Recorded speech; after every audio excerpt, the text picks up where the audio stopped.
Ya, Badan Cyber dan Sandi Negara ini mengingatkan agar seluruh pengguna WhatsApp mengupdate aplikasi mereka. Apa pasalnya? Karena aplikasi WhatsApp ini diduga mudah sekali dan rentan dan sudah disusupi oleh namanya spyware. Ini adalah software untuk memata-matai telepon pengguna. Nah, celah apa sih yang sebenarnya dimanfaatkan dan seperti apa masuknya atau bagaimana WhatsApp ini bisa disusupi oleh spyware?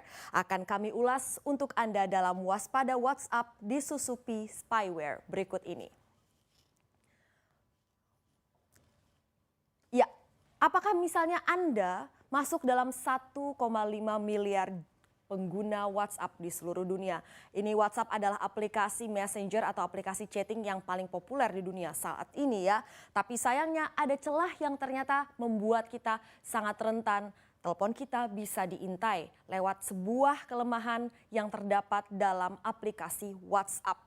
Nah, kalau kita tahu ini sedang ramai ya, diingatkan oleh BSSN, update aplikasi WhatsApp Anda. Apa pasalnya? Ini ada sebuah serangan spyware yang mengancam kita semua para pengguna WhatsApp. Nah, berbeda dengan ancaman-ancaman pencurian data yang selama ini sudah sering kita dengar, yang namanya spyware ini dikenal sebagai no-click attack atau zero-click attack. Jadi tanpa kita mengeklik sebuah link yang mencurigakan atau mengeklik sebuah situs yang mencurigakan, itu telepon kita bisa saja sudah disusupi oleh spyware. Seperti apa spyware ini masuk ke dalam perangkat Anda bisa kita lihat di sini ya.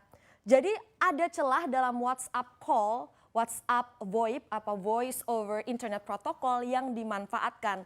Celah ini namanya buffer overflow. Ini adalah saat aplikasi WhatsApp Anda dibanjiri data yang jauh lebih banyak dari yang bisa dihandle-nya atau sehingga ini melebihi kapasitas tampung sementara yang sudah disiapkan oleh aplikasi ini. Dan untuk tetap running atau untuk tetap berjalan sehingga data tadi harus disimpan di memori yang harusnya tidak bisa diakses oleh WhatsApp. Situasi ini buffer overflow yang dimanfaatkan celahnya untuk spyware masuk. Caranya adalah lewat WhatsApp call. Jadi untuk spyware ini masuk ke dalam perangkat kita tidak harus kita mengangkat WhatsApp call ini. Dan bahkan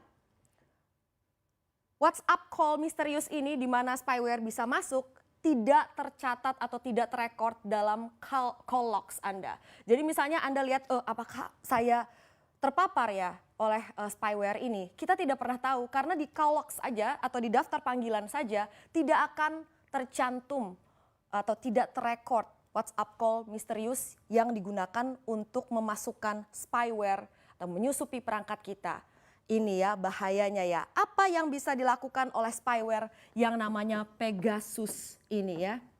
Kita lihat di sini. Jadi dia bisa mengaktifasi mikrofon pada perangkat Anda, mengaktifasi kamera pada telepon Anda sehingga bisa memata-matai pembicaraan Anda, kemudian juga bisa memata-matai lokasi Anda, dia juga bisa mengekstraksi SMS, kemudian email, riwayat pencarian Anda, browsing history, bahkan daftar kontak Anda juga terpapar spyware yang namanya Pegasus ini. Jadi memang complete control of our device. Jadi dia bisa mengambil kuasa penuh atas perangkat kita ya kalau sudah disusupi oleh spyware yang namanya Pegasus ini.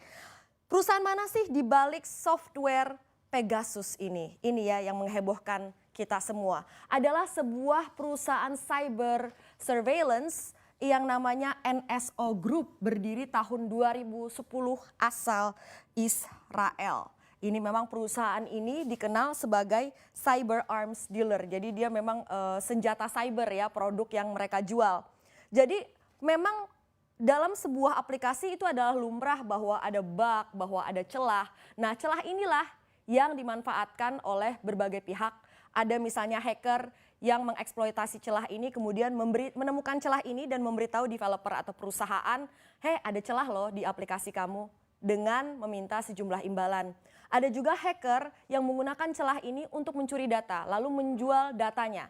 Ada juga yang mengeksploitasi celah ini dan menciptakan sebuah produk mengeksploitasi kelemahan dalam aplikasi ini. Inilah yang dilakukan oleh NSO Group, menciptakan produk dengan mengeksploitasi celah pada aplikasi WhatsApp. Namanya software atau spyware Pegasus ya. Ini sebenarnya NSO Group mengklaim bahwa mereka menjual produk ini ke lembaga-lembaga, ke badan-badan yang punya otoritas, jadi lembaga-lembaga pemerintah. Tujuannya adalah agar aplikasi untuk mengintai atau memata-matai lewat telepon genggam ini bisa digunakan untuk memerangi kejahatan atau kriminalitas, kemudian memerangi terorisme. Namun nyatanya di lapangan tidaklah demikian, bukannya demi kepentingan publik atau public safety, yang terjadi malah diduga ini klaim sejumlah pengacara, pembela hak asasi manusia, jurnalis, dan juga pembela HAM. Ini mereka mengklaim bahwa mereka curiga telepon genggam mereka sudah disusupi spyware Pegasus ini. Mereka dimata-matai karena tadi punya sifat yang membahayakan complete control of the device. Jadi bisa mengintai dan benar-benar merasuk ke seluruh perangkat telepon itu sehingga segala macam aktivitas yang dilakukan di telepon genggam itu bisa dimata-matai lewat software Pegasus ini. Nah, kliennya siapa saja? Klien NSO Group. Ada Arab Saudi, kemudian Meksiko, Bahrain, dan Uni Emirat Arab.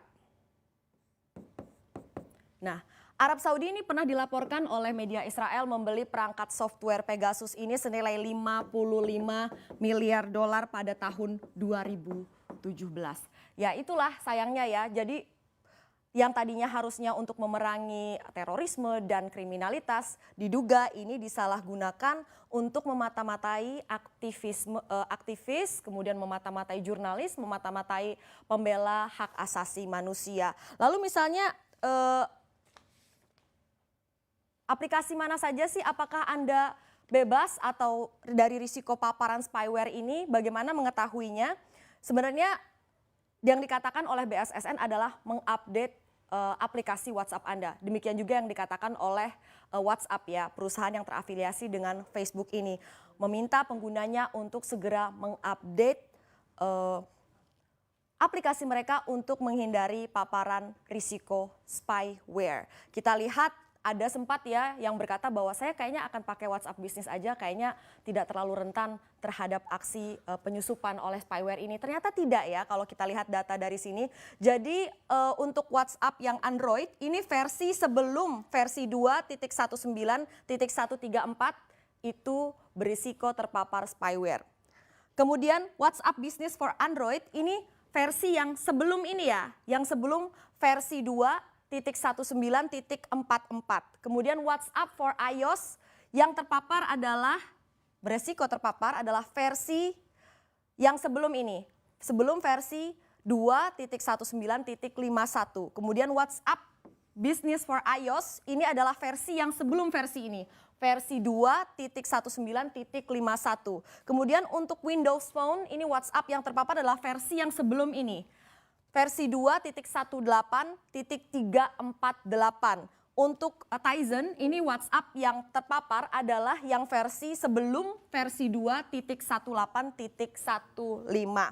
Nah, bagaimana mengetahui apakah aplikasi Anda sudah update atau belum? Kalau Anda pengguna Android, Anda bisa ke Play Store, bisa tap bagian apps and games, kemudian lihat apakah aplikasi WhatsApp Anda ada tulisannya open atau buka. Kalau demikian berarti sudah update. Kalau misalnya untuk iOS Anda bisa buka tab bagian updates, apakah ada dalam list itu aplikasi WhatsApp dengan tulisan open. Kalau sudah berarti sudah update ya. Jadi memang ini semua operating system tidak bebas dari bahaya paparan spyware, demikian ya. Kemudian WhatsApp sendiri mengatakan, seperti apa sih respon dari WhatsApp? WhatsApp mengatakan bahwa serangan ini targeted a select number of users. Jadi menargetkan segelintir pengguna WhatsApp dan dilakukan oleh an advanced cyber actor. Jadi adalah aktor cyber yang sudah sangat lihai ya. Dan ini dia yang dilakukan oleh WhatsApp. Memperbaiki celah dengan meluncurkan versi terbaru dari aplikasi ini. Kemudian tadi sudah dilakukan dengan mengupdate aplikasi terbaru dan meminta seluruh penggunanya 1,5 miliar pengguna WhatsApp untuk mengupdate aplikasi mereka menjadi versi yang terbaru. Tapi sayangnya ini WhatsApp tidak mengungkapkan berapa jumlah orang yang menjadi korban dan handphonenya sudah disusupi oleh spyware. Kemudian WhatsApp juga tidak mengungkap berapa orang sih a selected number itu, segelintir orang itu ada berapa sih sebenarnya yang ditarget oleh serangan spyware ini. Kemudian juga tidak terjawab apakah saat pengguna sudah mengupdate aplikasi mereka, ini berarti spyware yang misalnya sudah terlanjur masuk akan dihapus atau akan hilang dari perangkat itu.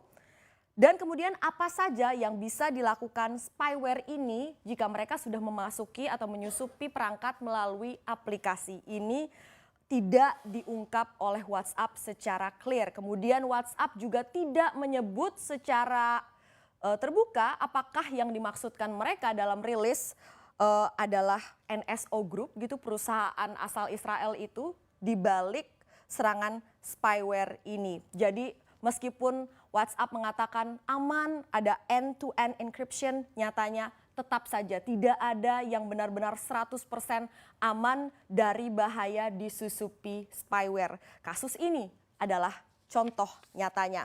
Dan kemudian kita lihat selanjutnya statement dari NSO. Kita tahu NSO Group, perusahaan asal Israel ini saat ini tengah menghadapi gugatan hukum dari Amnesty International. Nah, Amnesty International juga menuntut agar Kementerian Pertahanan Israel ini melakukan pelarangan bagi NSO Group untuk mengekspor produk software Pegasus mereka. Software yang digunakan untuk serangan spyware ini ya.